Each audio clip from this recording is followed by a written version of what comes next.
Quatrième séance des rencontres avec la presse ce mardi 4 octobre 2022 au siège du PDCI-RDA à Cocody-Saint-Jean.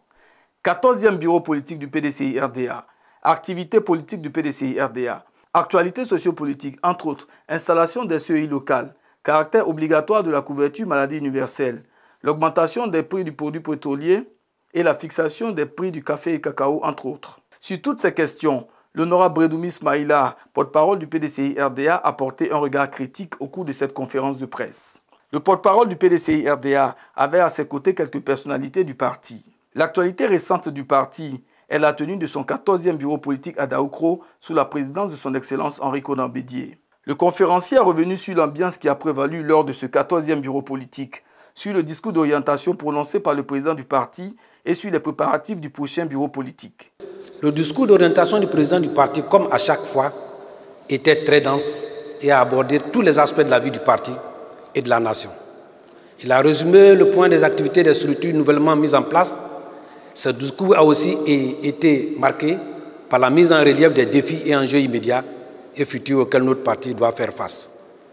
La réunion du bureau politique a été marquée par des échanges et débats francs, soulignant ainsi l'expression libre et démocratique qui est une des valeurs cardinales du PDCI-RDA.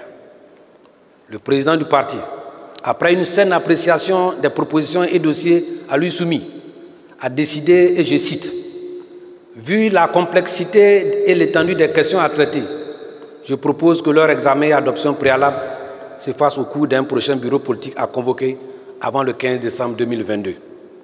Les travaux préparatoires de ce bureau politique seront coordonnés par le conseil de surveillance du parti qui peut se faire assister par toute personne ressource ou structure du parti. » De la gouvernance actuelle du gouvernement, dans son important discours d'orientation, le président du parti a fait l'analyse de la situation socio-économique marquée par une gouvernance désastreuse et une diplomatie agressive. L'organisation de notre bureau politique est-il un désaveu ou une incompétence du comité de pilotage du 14e bureau politique? Bredoumi Ismaïla clarifie la situation et fait des révélations. On a créé un comité de pilotage. Le président de ce comité de pilotage, c'est qui? C'est Bédié. Je ne me mens pas, hein? Le président s'est-il désavoué lui-même? Et ce comité de pilotage comprend plusieurs personnalités, dont deux certains du secrétaire exécutif, de tout le monde.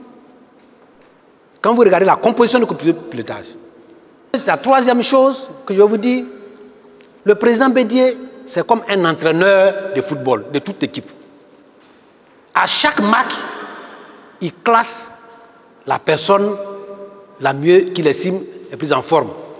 Ou même il peut placer des bons tireurs de pénalty au moment où on sait qu'on va aller au pénalty. Vous n'allez pas sortir votre meilleur tireur de pénalty.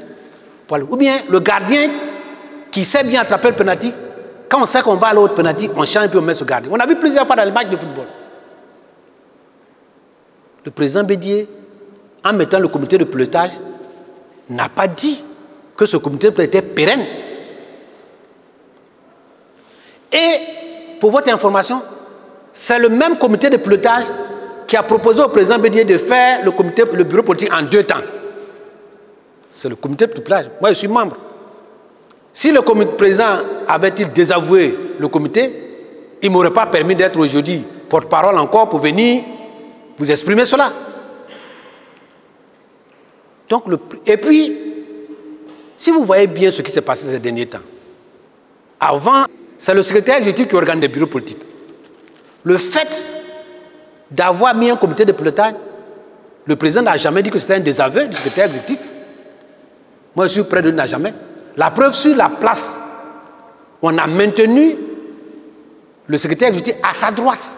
Vous savez ce que ça veut dire, mettre quelqu'un à sa droite? Donc le fait qu'il n'organise pas le bureau politique n'est pas un désaveu pour lui. Vous avez vu?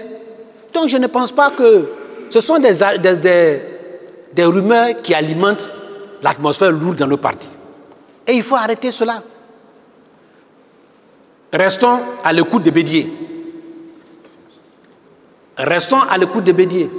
Et quand on analyse bien, pour terminer ce point, quand le président Bédié avait créé les différents comités, que n'a-t-on pas dit? que ouais, il a fait ça. Mais ce n'est pas un de ces comités-là à qui il vient de confier l'organisation du prochain bureau politique. A-t-il vu juste de créer ce comité, oui ou non?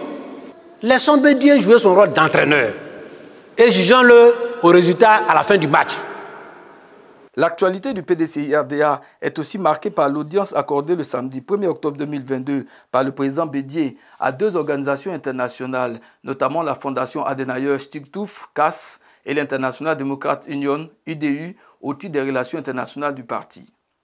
S'agissant de l'actualité nationale, le porte-parole du PDCI-RDA, après analyse critique, a démontré les limites et les insuffisances des mesures prises au Conseil des ministres relativement à la couverture maladie universelle CMU. Le conférencier a dénoncé le caractère obligatoire de cette assurance qui défraie la chronique avant de donner la position de son parti. Au terme du Conseil des ministres du 28 septembre 2022, le porte-parole du gouvernement a annoncé l'adoption d'un décret rendant obligatoire la couverture maladie universelle. Selon le communiqué du Conseil des ministres, ce décret assujettit l'accès à certains services de l'État, aux emplois publics et aux emplois du secteur privé, à la production et de la preuve de l'enrôlement à la CMU. Ainsi, la preuve de l'enrôlement à la CMU doit désormais être présentée pour toutes les opérations de vie courante qui ont été largement relayées par les médias.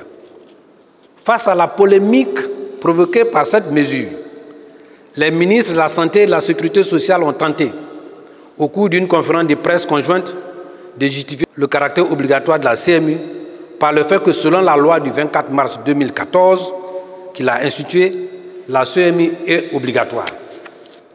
Cependant, même si la loi du 24 mars 2014 institue un système obligatoire de la couverture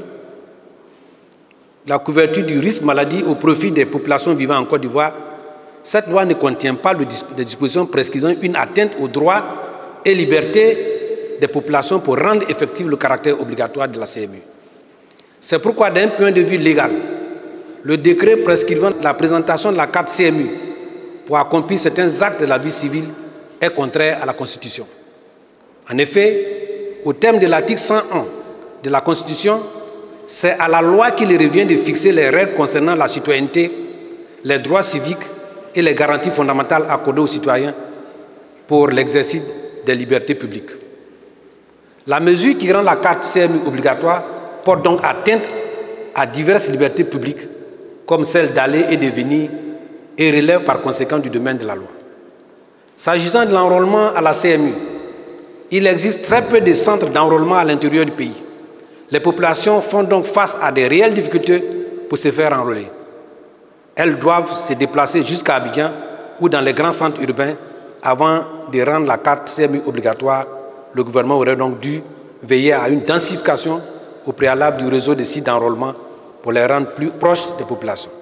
De même, toutes les formalités sanitaires en Côte d'Ivoire ne sont pas équipées d'un dispositif CMU. Lorsqu'il en existe, ces dispositifs sont défaillants ou ne sont pas remplacés. Les adhérents éprouvent ainsi d'énormes difficultés à bénéficier des prestations de CMU. Ces adhérents qui cotisent chaque mois seraient donc en même endroit d'exiger de l'État un remboursement puisqu'ils ne bénéficient pas des soins de santé pour lesquels ils payent. Au total, le décret prescrivant le caractère obligatoire de la carte CMU dans plusieurs actes de la vie civile est illégal car contraire à la Constitution. Enfin, le dispositif opérationnel de la CMU n'étant pas achevé, l'obligation instaurée par le décret du 28 septembre 2022 est contraire au contrat assurantiel selon lequel celui qui cotise doit recevoir en retour la prestation pour laquelle il a payé. Le PDCI-RDA estime qu'en forçant la détention de cette carte, alors qu'elle n'apporte pas aux citoyens ce qu'il en attend, le gouvernement avoue l'échec de cette opération. Des préalables importants comme l'accès pour tous aux centres de santé et l'amélioration des plateaux techniques ne sont pas acquis. Cette exigence est, dans de pareilles circonstances, synonyme d'impôts supplémentaires pour les citoyens. En réalité, pour mieux faire, le gouvernement aurait dû, avant la publication de ces mesures sur la carte d'assurance, procéder à une séance d'information devant les parlementaires pour faire le point, le bilan recueillir leurs observations, devraient suivre des missions d'explication des élus à la base. A contrario, cette pratique cavalière et de forcing du gouvernement crée un malaise au sein de la population. Une simple conférence de presse n'est donc pas la meilleure voie de communication. Ensuite, l'installation des CEI locales, dont l'avantage numérique en faveur du pouvoir RHDP, qui devient ainsi juge et parti, a été fustigé par Brandoum Ismaïla. Comme il l'a souligné dans son discours d'orientation à l'adresse du bureau politique le 29 septembre dernier, le président du PDCI-RDA a fait remarquer que les espoirs suscités par la reprise du dialogue politique qui a pris fin en mars 2022, ainsi que la rencontre des Trois du 14 juillet 2022, sont restés vains. Le pouvoir en place n'accorde aucune oreille attentive aux appels pour les conditions qui permettront de retrouver la cohésion sociale et la paix dans notre pays. La volonté des autorités de procéder par forcing à l'installation des CEI locales est un indicateur que les prochaines élections et l'atmosphère dans notre pays ne présagent pas d'une ambiance de sérénité et de paix durable. En effet, la composition des CEI, de la CEI centrale et des CEI locales, dans leur mouture actuelle, donne de facto un avantage numérique aux partis au pouvoir. Faut-il s'étonner de l'empressement du RHDP à organiser les élections des présidents des commissions locales? Il faut certainement se rappeler que le pouvoir RHDP s'est refusé à exécuter les termes de l'arrêt du 15 juillet 2020 de la Cour africaine des droits de l'homme et des peuples dans l'affaire Suibi Goré et autres contre la République de Côte d'Ivoire.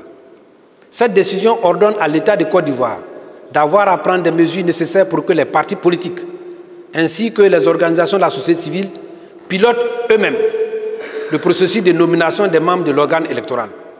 Cet arrêt a poussé au courroux l'État de Côte d'Ivoire qui a, à sa suite, retiré sa déclaration de la compétence de la Cour.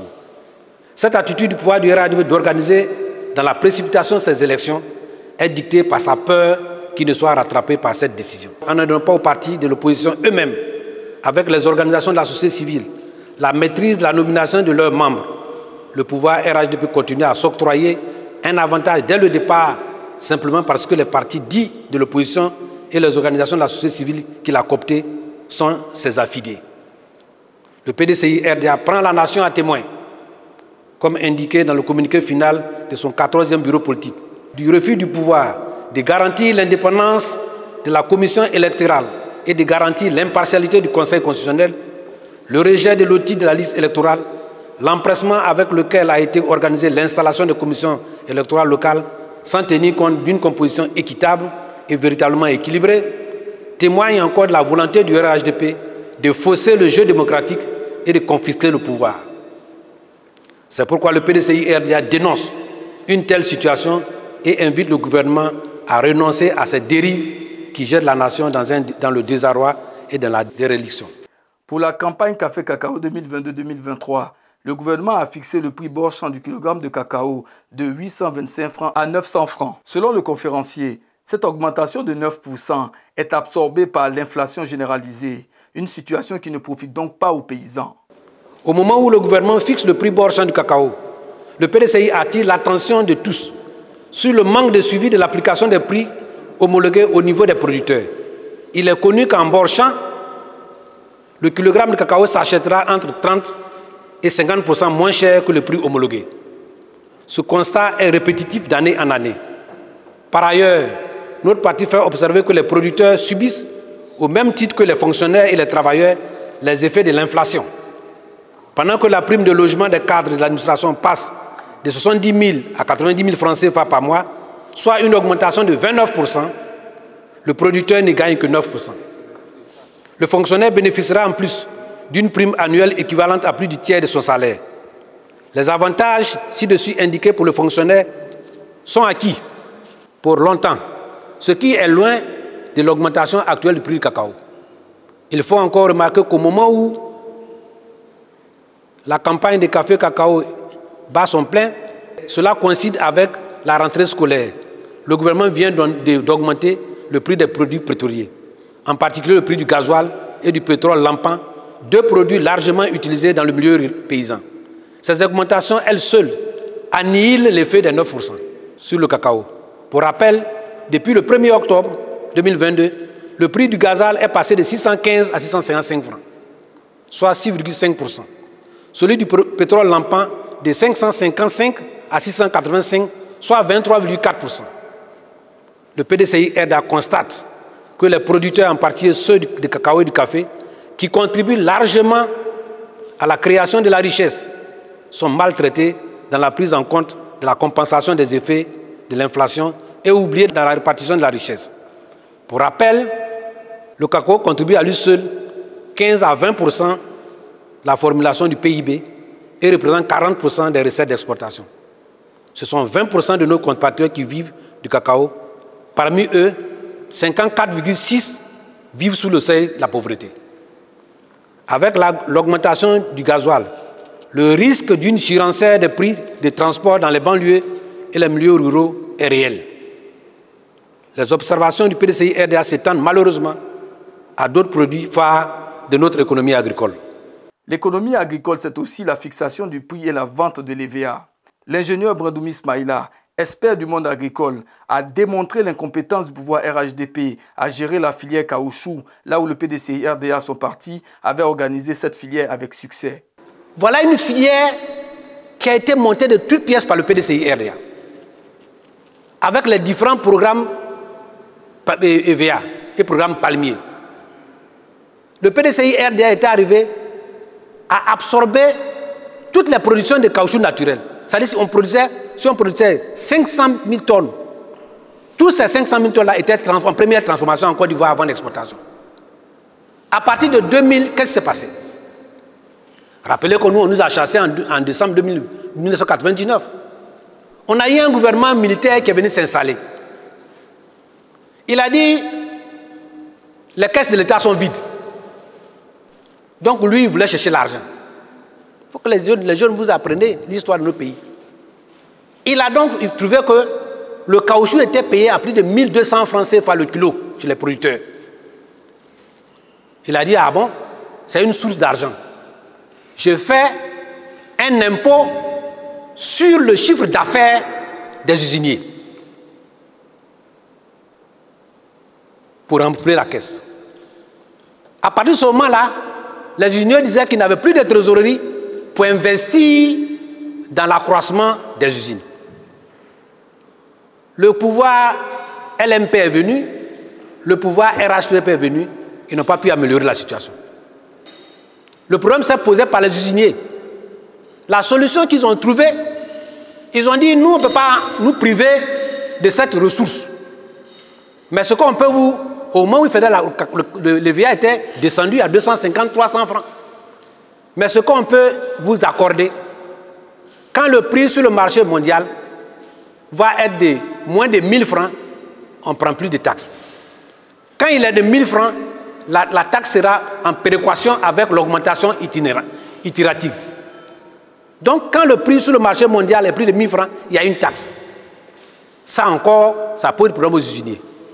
L'un dans l'autre, avec le programme de mise en place, aujourd'hui, la capacité d'absorption des usines d'EVA ne peut pas prendre plus du tiers de notre production.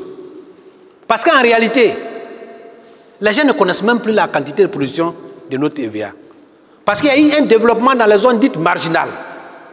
Et comme l'EVA, quand les prix sont très bas, les gens ne saignent pas. Dès que les prix montent un peu, tout le monde saigne. Et on a une production extraordinaire. Aujourd'hui, je l'ai dit quand j'étais DG, qu'en 2023, nous devons attendre au moins 2 millions de tonnes de caoutchouc naturel. Je ne sais pas s'ils ont les statistiques. Donc, c'est le sauve qui peut. Alors, les usiniers qui doivent absorber, disent, nous, on n'a plus de capacité, donc qu'est-ce qu'ils font? Certains disent que quand le prix de la Promac, qui est la fêtière, est fixé, que ça ne nous arrange pas, nous on ferme. Sur les 31 unités, il y a à peu près 40% qui ont fermé le mois passé. 9% disent quoi? Nous, on ne paye pas. Ils ont créé donc ce qu'on appelle les intermédiaires qui vont, on appelle, si on dit au cacao, on a les pisteurs. Ils vont chez les producteurs. Ils disent, bon, nous on ne peut pas payer ça à 350. On peut te prendre ça à 200 francs ou bien 100 francs. Le producteur ne sent pas que faire de son caoutchouc naturel qui sent partout qui est là. Il est obligé de céder. Ça devient de l'esclavage.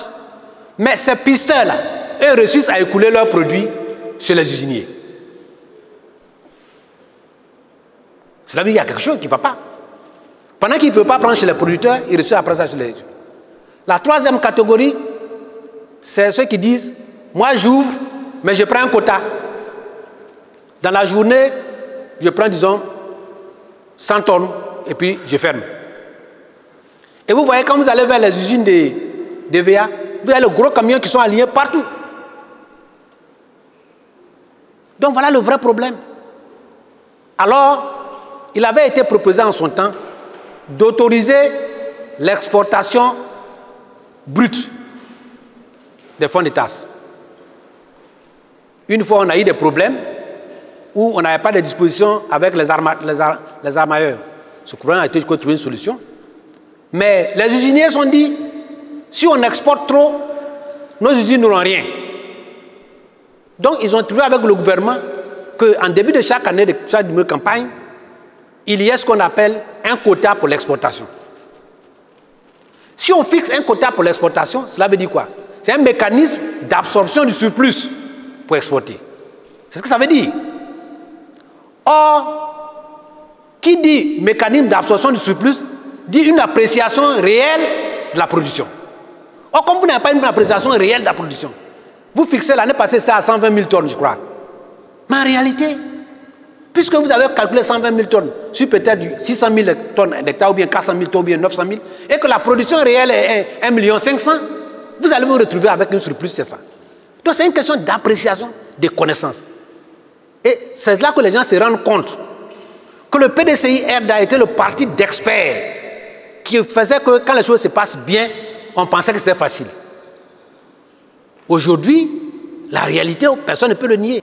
La deuxième difficulté que les producteurs de VA ont, c'est ce qu'on appelle le taux de matière sèche.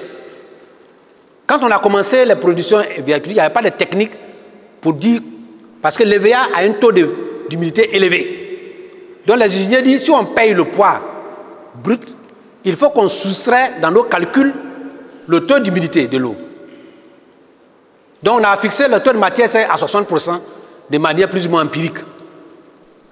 Mais on se rend compte qu'avec l'amélioration des techniques de production que le PDCI avait mises en place, avec l'évolution, le taux réel de matière sèche, en fait, est plus que 60%. Les estimations, premières estimations disent qu'il y a entre 62 et 65%. Cela veut dire quoi?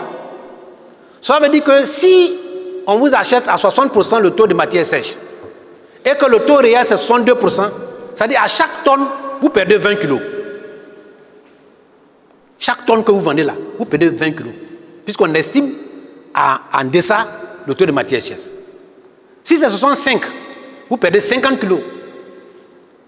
Donc le paysan, il perd non seulement en termes de qualité quantitative, et il perd aussi en termes de minoration du prix à promat qui lui est fixé. Voilà le calvaire des producteurs de VA, qui était une filière florissante. Le porte-parole du PDCI-RDA s'est ensuite inquiété de la courbe sans cesse croissante du taux d'inflation en Côte d'Ivoire.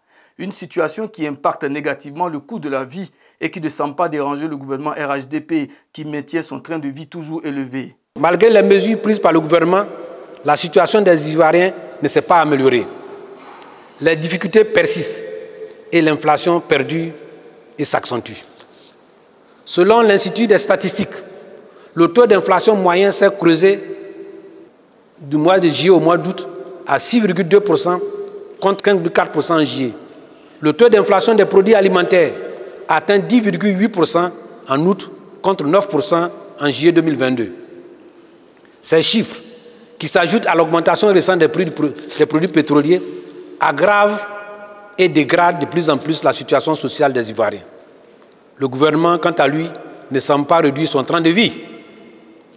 Avec l'entrée de nouveaux membres au cours de la semaine dernière, ainsi que l'installation des membres de nombreux districts autonomes dont les actions et rôles sont difficilement fixables, comme le scintillement des plagioclases. Au moment où le gouvernement vient de publier le renouvellement des membres des anciens et la publication des nouveaux membres des districts, le PDCI-RDA rappelle que les articles 5 des districts autonomes de Yamoussoukro ainsi que du district autonome d'Abidjan stipulent que le mandat du conseil de ces deux districts est de 5 ans. Les avant-derniers décrets désignant les conseils de ces deux collectivités datent de 6 mai 2015 et donc prévoient la fin de leur mandat le 6 mai 2020. Les derniers décrets nommant les membres de ces deux conseils viennent d'être pris le 29 septembre 2022, soit plus de 2 ans après l'expiration des mandats des conseils précédents. Pour l'exercice 2021 et pour l'exercice en cours 2022, les organes délibérants ainsi que les bureaux de ces conseils, sans lesquels l'organe exécutif ne peut pas fonctionner, n'avaient donc aucune légalité. Tout acte pris en conséquence par leurs auteurs est donc marqué par le sceau de la nullité. En résumé, le PDCI-RDA fait l'amer constat que notre dette souveraine atteint des chiffres records, que le déficit budgétaire se creuse d'année en année. Le PDCI-RDA déplore que le gouvernement reste sourd